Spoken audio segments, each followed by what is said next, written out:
오늘 우리가 읽으실 하나님의 말씀은 요한복음 9장 1절에서 7절입니다. 예수께서 길을 가실 때 날태부터 맹인된 사람을 보신지라. 제자들이 물어 이르되 랍비여, 이 사람이 맹인으로 난 것이 누구의 죄로 인함이니이까? 자기니이까 그의 부모니이까? 예수께서 대답하시되 이 사람이나 그 부모의 죄로 인한 것이 아니라 그에게서 하나님이 하시는 일을 나타내고자 하심이라. 때가 아직 나침에 나를 보내신 이의 일을 우리가 하여야 하리라. 밤이 오리니 그때는 아무도 일할 수 없느니라. 내가 세상에 있는 동안에는 세상의 빛이로라. 이 말씀을 하시고 땅에 침을 뱉어 진흙을 이겨 그의 눈에 바르시고 이르시되 실로암 못에 가서 씻으라 하시니, 실로암은 번역하면 보냄을 받았다는 뜻이라. 이에 가서 씻고 밝은 눈으로 왔더라. 아멘.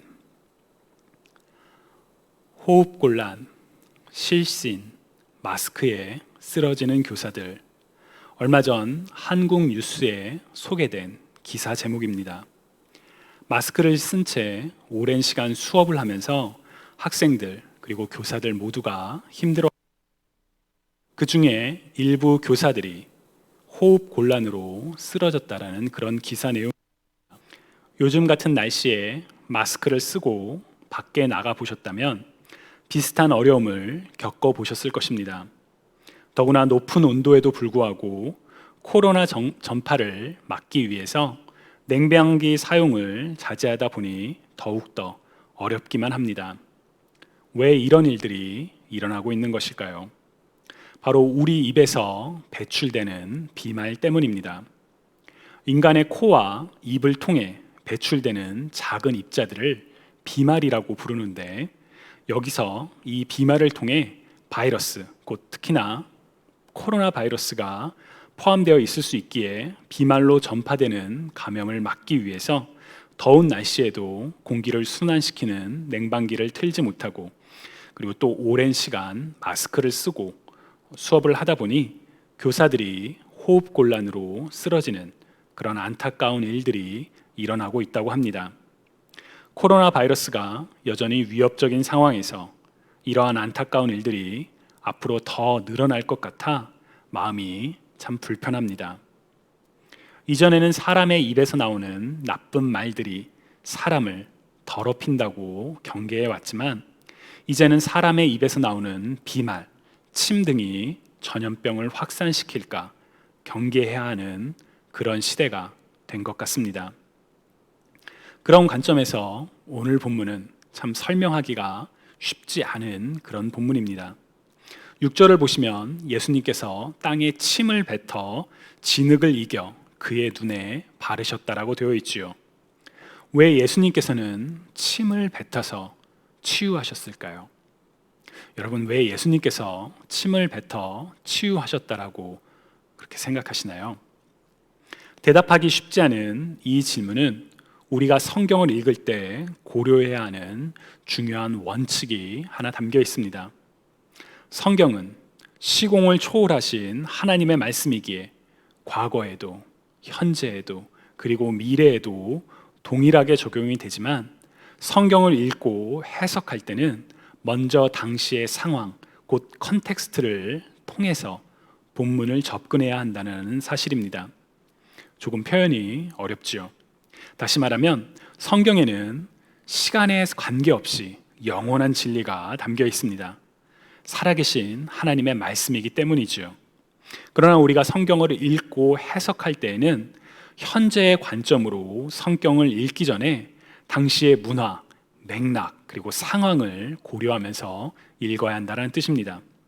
만약 우리가 당시의 문맥을, 당시의 상황을 고려하지 않고 제가 조금 전에 드렸던 질문처럼 오늘날의 컨텍스트, 곧 침이나 비말을 막기 위해 모두가 마스크를 써야 하는 그런 상황을 기준으로 오늘 본문의 내용, 곧 침을 뱉어 치유하신 예수님의 이야기를 접근해서는 안 된다라는 것이지요.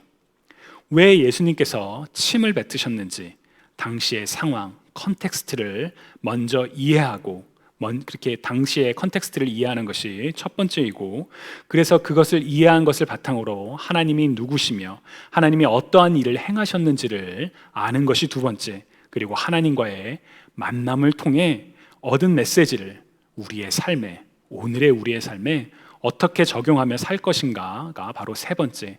이 세 가지 순서를 따라서 우리가 성경을 읽고 해석하는 것이 참 중요하고 또 필요합니다. 자, 그렇다면 예수님께서는 왜 침을 뱉으셨을까요? 사실 궁금하죠. 왜 예수님께서 침을 뱉으셨을까? 먼저 예수님께서 치유하시는 다른 사례들을 한번 떠올려 보시기 바랍니다. 우리는 지난 3주 동안 예수님의 치유에 대해서 함께 말씀을 나누고 있습니다. 10명의 나병 환자를 고치셨던 일, 혈루병을 앓던 여인을 치유하셨던 일, 그리고 베데스다에서 38년 된 병자를 고치셨던 일, 그 외에도 사실 성경에는 예수님의 다양한 치유의 이야기들이 기록되어 있습니다. 그런 관점으로 오늘 본문을 보면 왜 예수님께서 굳이 침을 사용하셨을까? 왜 진흙을 개어 눈에 바르셨을까? 잘 이해가 가지가 않습니다. 물론 예수님께서 치유하셨던 일 중에는 침을 사용했던 경우가 오늘 본문 외에도 여럿 있습니다. 예를 들어 마가복음 7장 후반부를 보시면 귀가 먹고 말 더듬는 자를 고치실 때 손가락을 그의 양귀에 넣으시고 침을 뱉어 그의 혀에 손을 대시며 에바다 곧 열려라라고 말씀하시며 병을 고치셨던 일이 있죠. 또 마가복음 8장에서도 맹인의 눈에다가 침을 뱉으시고 그 위에 안수하심으로 병자를 치유하기도 하셨습니다. 왜 이렇게 침을 자주 사용하셨을까요? 사실 정확한 이유는 알 수가 없습니다. 예수님의 다른 치유의 사건들을 보면 말씀만으로도 예수님께서는 능히 병자를 고치실 수 있기 때문에 굳이 이렇게 침을 뱉는 그런 과정이 필요했을까 의문이 제기되기도 합니다. 그러나 다만 당시의 문화적 관점에서 당시의 사람들은 침에는 병을 고치는 효과가 있었다라고 이렇게 간주했다고 합니다. 그래서 학자들은 예수님께서 침을 치유의 과정에서 사용하신 이유가 치유의 의도와 그 과정을 분명하게 환자들과 사람들에게 보여주시기 위함이었다라고 해석을 합니다. 말 그대로 해석일 뿐이지요. 중요한 것은 그렇게 침으로 진흙을 이겨 눈에 바르고 난 뒤에 실로암이라는 못에 가서 씻으라고 말씀하셨고, 그 말씀 그대로 행했을 때 태어날 때부터 앞을 보지 못했던 사람의 질병이, 고통이, 삶의 문제가 해결되었다는 사실입니다. 입에서 나오는 침, 비말을 경계해야 하는 그런 시대를 살아가는 우리들의 관점에서 침을 사용해 환자를 치유하신 일은 이상할 뿐만 아니라 해서는 안 되는 그런 일이겠죠. 그러나 당시의 관점에서 오늘 본문을 읽으면 말씀만으로도 충분히 치유하실 수 있음에도 불구하고 당시의 사람들이 이해할 수 있는 그런 방식을 따라 병자를 치유하신, 당시의 사람들의 눈높이에 맞춰 병자를 치유하신 예수님을 발견할 수 있습니다.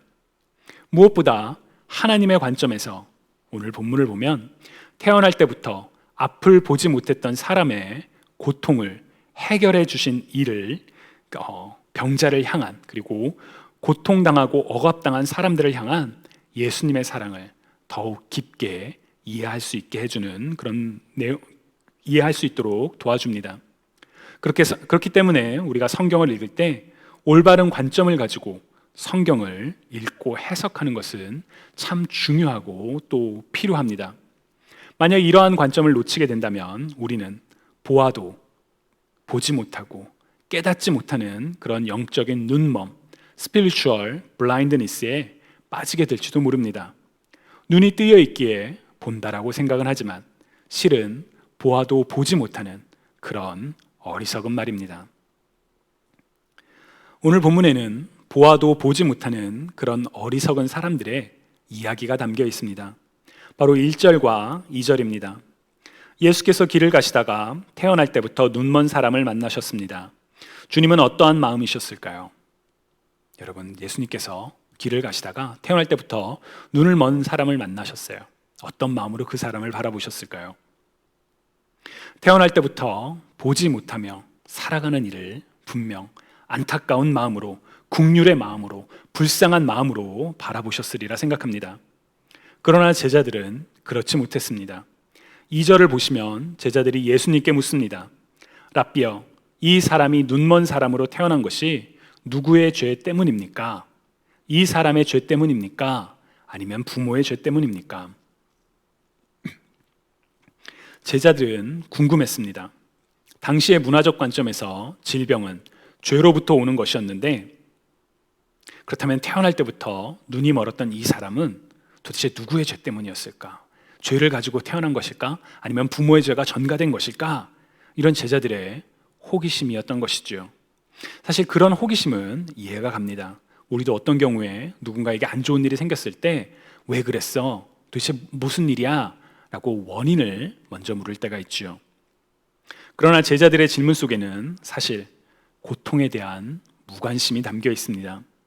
그 사람이 얼마나 고통당하고 힘들었는지에 대한 안타까움과 애통함이 아니라, 우는 자들과 함께 우는 것이 아니라 그냥 남의 일로서 받아들였던 것이죠. 그리고 고통의 문제를 해결해 주실 수 있는 주님에게 저 사람을 구원해 달라고 말하기보다는 모든 것을 알고 계신 주님에게 그냥 물어본 것입니다. 누구의 죄 때문입니까?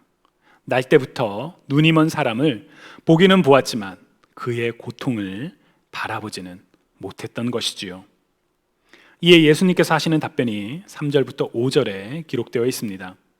우리말 성경으로 읽어보면 예수께서 대답하셨습니다.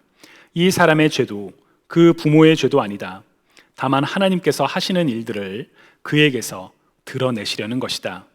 우리는 낮 동안에 나를 보내신 분의 일을 해야 한다. 밤이 오면 그때에는 아무도 일할 수 없다. 내가 세상에 있는 동안 나는 세상의 빛이다. 아멘. 솔직히 저는 이 본문이 좀 어려웠습니다.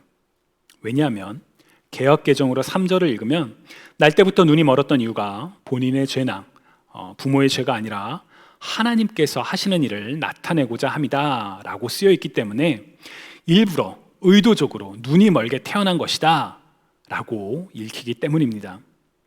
이 사람이 고통받았던 이유가 태어날 때부터 지금까지, 이 사람의 나이가 얼마인지는 알 수 없지만 이 사람이 이렇게 고통받았던 이유가 바로 예수님으로 말미암아 치유받기 위해서 고통을 가지고 태어나게 했다라는 그 해석이 참 이렇게 마음에 쉽게 읽혀지지가 않았습니다.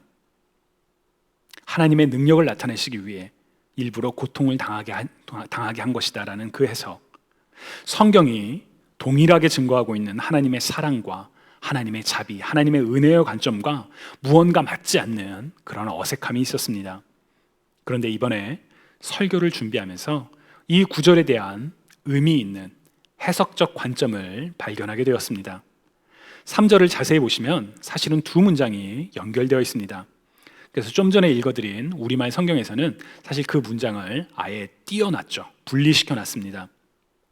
첫 번째 문장은 이 사람이나 그의 부모의 죄로 인한 것이 아니다 라는 문장 하나와, 또 다른 문장은 그에게서 하나님이 하시는 일을 나타내고자 하심이다 라는 문장이죠. 그리스 원문으로 이 본문을 보면 이 두 문장을 원인과 결과를 뜻하는 그리스어 접속사 알히나라는 단어가 이 두 문장을 연결을 합니다. 그래서 3절을 우리가 보통 읽을 때 이 사람이나 그 부모의 죄로 인한 것이 아니라 하나님이 하시는 일을 나타내고자 하심이라 라고 원인과 결과로 이렇게 해석을 할 수가 있죠. 번역도 그렇게 하고요. 그런데 알히나라는 접속사는 요한복음에서 총 11번이 사용이 됩니다. 근데 그 중에 4번은 앞의 내용의 원인을 설명하는 것이 아니라 뒤의 내용의 원인을 설명하는 형식으로 사용이 된다고 합니다. 쉽게 말하면 예수님의 답변은 이 사람이나 그 부모의 죄가 아니다. 끝. 제자들이 이 사람의 죄입니까? 부모의 죄입니까? 라고 물었을 때 둘 다 아니야 라는 딱 그 답변을 먼저 하신 거죠. 이 답변이 하나로 끝나고요. 그리고 이제 하나님께서 하시는 일을 나타내기 위해서 우리는 낮 동안에 보내신 분의 일을 행해야 한다. 밤이 되면 그때는 아무도 일할 수 없는데 예수님께서 세상에 계신 동안 세상의 빛이다 라고 말씀하셨다는 것이죠.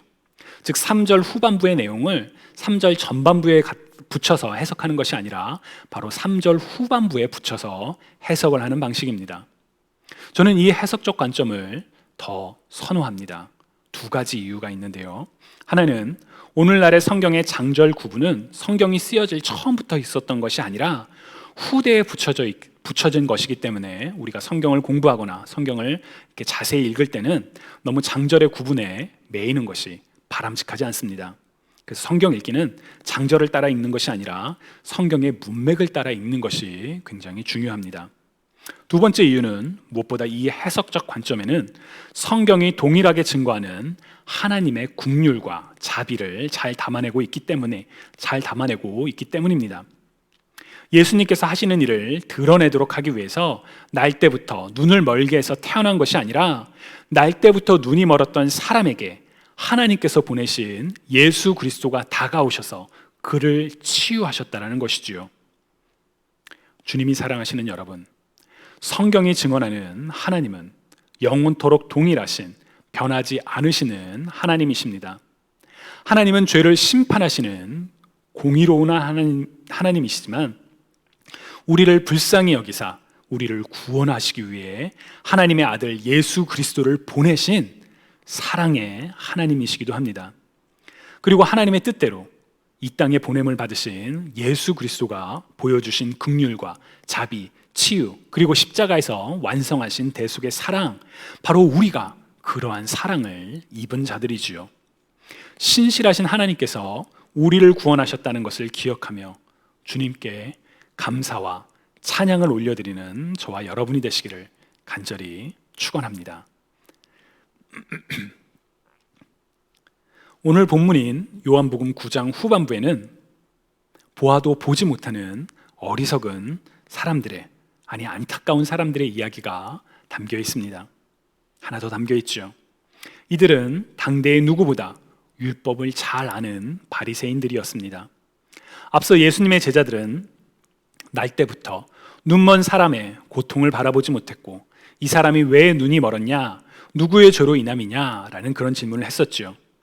본인은 본다고 생각했지만 정작 보아야 할 것을 보지 못하는 그런 영적인 어리석음에 빠져 있었습니다. 바리새인들도 마찬가지였습니다. 이들은 날 때부터 눈먼 사람이 이제 예수 그리스도로 말미암아 보게 된 것을 함께 기뻐하지 못하고 오히려 예수님께서 이 환자를 치유하셨던 날이 안식일이라는 사실에 매달려 예수님을 비난했을 뿐만 아니라 고통에서 해방된 일을 책망했기 때문입니다. 왜 이런 일이 일어났을까요? 바로 이들이 영적으로 눈이 멀어 있었기 때문입니다. 겉으로는 누구보다 율법을 더 잘 알고 율법대로 살아간다는 자부심이 있었지만 정작 보아야 할 것을 보지 못하는 그런 어리석음에, 그런 영적인 눈몸에, spiritual blindness에 빠져 있었던 것입니다. 그래서 이들은 예수님을 보아도 보지 못했고 믿지 못했으며 구원도 얻지 못했습니다. 이에 예수님께서는 이런 이들을 향해 요한복음 9장 41절에서 너희가 눈먼 사람이었다면 죄가 없었을 것이다. 그러나 너희가 지금 본다고 하니 너희의 죄가 그대로 남아있다 라고 말씀하셨습니다. 주님을 사랑하시는 여러분, 하나님께서는 우리로 하여금 세상을 바라볼 수 있는 축복을 주셨습니다. 그러나 모든 사람들이 다 동일한 것을 보는 것 같지는 않습니다. 마땅히 바라봐야 할 일들을 바라보지 못할 때가 있는 것 같기도 합니다. 정말 중요한 것이 무엇인지를 놓치며 자신의 이익을 지키기 위해서, 자신의 체면과 권위를 세우기 위해서, 자신이 좋아하는 질서를 유지하기 위해서 자신이 보고 싶은 것만을 보며 공동체를 위기에 빠뜨리는 그런 사람들도 있는 것 같습니다.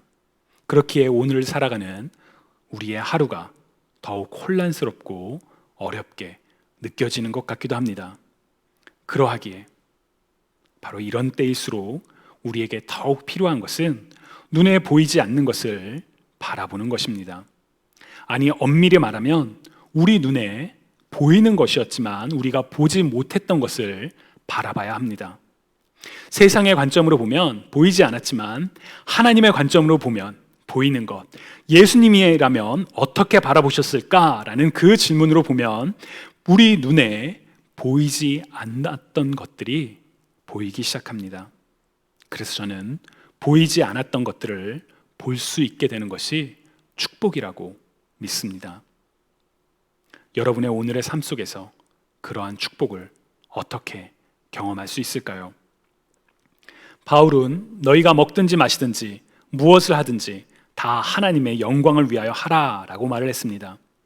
이 같은 바울의 권면에는 당시 고린도 교회의 특수한 상황이라는 그런 컨텍스트가 있긴 했지만 그 안에 담긴 원리와 핵심은 바로 하나님 중심의 하나님의 영광을 위한 그런 삶을 살라는 것이었습니다. 하나님 중심으로 세상을 바라보기 시작하면 보이지 않았던 것들이 보이게 됩니다. 오늘 본문에서 제자들이 하나님의 관점으로 날 때부터 눈이 멀었던 자를 바라봤다면 누구의 죄 때문입니까? 라는 그런 질문보다는 그를 불쌍히 여기며 예수님, 저 사람을 치유해 주시지요 라는 그런 말이, 그런 부탁이 먼저 나왔었겠지요. 율법의 외형에 갇혀있던 바리새인들이 하나님의 관점으로 세상을 바라봤다면 날 때부터 눈이 멀었던 이가 치유된 기적을 기뻐하며 놀라며 그리고 그 치유를 행하신 예수 그리스도를 구세주로 영접했을 것입니다. 또한 오늘의 우리가 하나님의 관점으로 성경을 읽는다면 성경을 통해 나의 만족을 얻기 위해서 내가 어떻게 세상 가운데 조금 더 높은 지위와 조금 더 건강한 평안한 그런 것들을 누릴까, 그런 나의 세상적인 목적이 아니라 하나님의 관점으로 하나님을 알기 위해서 성경을 읽는다면 오늘 본문 속에서 하나님이 누구시며 어떠한 일을 행하셨음을 우리는 분명 발견할 수가 있습니다. 그리고 하나님께서 우리에게 허락하신 매일의 삶 속에서 하나님의 관점으로 우리의 삶을 바라보기 시작한다면 우리가 보지 못했던 것들을 볼 수 있을 뿐만 아니라 그 일들을 통해 우리를 다스리시는 하나님의 공의와 하나님의 주권과 하나님의 통치와 하나님의 사랑을 우리는 볼 수 있게 될 것입니다. 또한 그것들을 우리가 보게 됨으로 말미암아 우리와 함께 하시며 우리를 인도하시는 하나님을 기뻐하며 하나님을 찬양하며 감사하며 살아갈 수 있게 되리라 확신합니다. 주님을 사랑하시는 여러분, 보이지 않는 것들을 볼 수 있는 축복, 이 축복을 누리는 저와 여러분이 되시기를 주님의 이름으로 간절히 축원합니다. 우리 함께 기도하시겠습니다.